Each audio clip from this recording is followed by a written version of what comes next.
Okay, so this group of videos, there are going to be two of them, are going to incorporate all the different rigid motions. That is, translations, reflections, and rotations, all kind of smashed together. So in this problem here, we're doing rotation and reflection rules. So all of those rules can be found in your notes. However, I'll do them for you right now. So if I'm going to reflect, so these are my reflection rules, reflect. If I'm going across the x-axis, all right, then xy becomes x-axis is horizontal, so we're going to flip vertically, x opposite of y. If I'm doing the y-axis, xy becomes, we're flipping horizontally, opposite of xy. If I'm doing y equals x, then your x and y just simply switch places, yx. And if I'm doing y equals negative x, they switch places and both become opposite. So xy becomes opposite of y, opposite of x. So there's your reflection rules. For rotations, there are three of them, right? So these are all counterclockwise. So 90 degrees counterclockwise.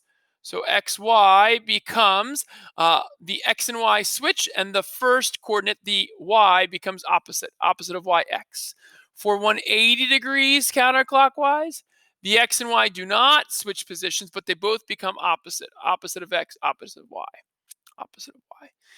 And then for the 270 counterclockwise, your x and y switch again, but now your first coordinate is the same, but the second coordinate becomes opposite. Okay, so if you have these rules, then it's very simple just to follow these rules. So let's go ahead and do a couple together. Again, remember, it's the time works, but it does not count for anything. I don't want to rush you. You just have to stop, and your score is a 10 out of 10. And I think if you miss one, at least in my problems, it makes me start over. So that kind of stinks. All right, so let's start. So x-axis reflection. X stays the same, y becomes opposite. -4, -6. Y equals negative x reflection. They switch and they both become opposite. So that's going to be 8, 2. 270 counterclockwise rotation. So it looks like they switch. The first coordinate stays the same. The second coordinate becomes opposite. So -3, +7. And I'm going to stop the video here, get closer to 10 out of 10 so you can see how it finishes. All right, last two here, another 270 counterclockwise. So again, they switch and the second coordinate becomes opposite. So -6, +9. And then y equals negative x, they're going to switch and both become opposite. So -6, 9. Once you get a 10 out of 10, you simply stop, and that should count your point for you. Okay, that was the first problem. Next problem coming.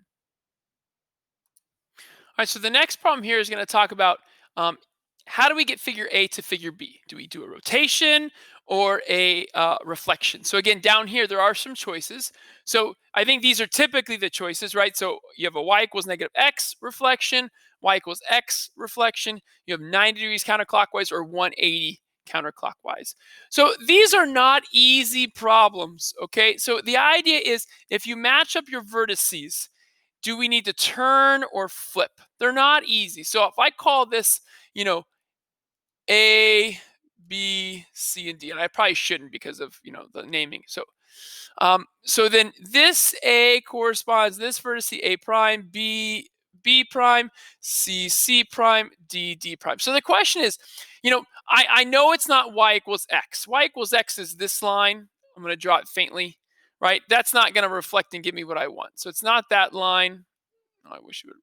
Okay. So could it be y equals negative x? It could be this line, right? Y equals negative x. But notice that A would go here. It would not go down here. So I don't think it's a reflection in this case. So I think it's actually rotation. So the question is it 90 or 180? Well, 90 counterclockwise would get A into this quadrant. 180 would get A into this quadrant. So I think it's going to be a 180 degree counterclockwise rotation. Submit, and I'm right. So again, you got to kind of just walk through them. All right. Okay, let's try another one. Okay, so this one here. So again, we're going from A to B, and again, we have the same, similar ones. We have y equals negative x, y equals x, 180 or 270 rotations. Okay. So again, in this problem here, again, there's a lot of vertices. So let's just match up a couple, right? So I think that this one here, let's call that A prime, is going to be this one. This is A, I'm sorry. This one here, A. We'll match up here, A prime.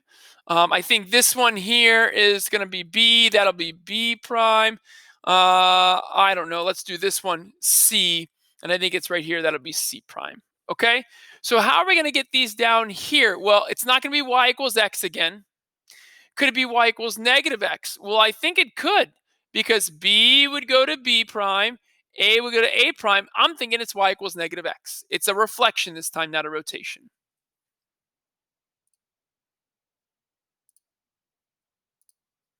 And there I am. I'm good. Okay, let's do one more problem. Okay, so this last one here, so we got a couple reflection choices. This time it's the axes, or it's a couple rotations. So again, if I take a look at A to B, so again, there's a lot of points. Let's just call this A, so this is A prime. Let's call this B, so this is B prime. I don't know, C, C prime. You get the picture, right? So obviously, I think that if we look at the axes, if we take this x-axis and we flip over it, notice your A to A prime connect, B to B prime connect, C to C prime. So I hope you can see that this is a reflection over the x-axis.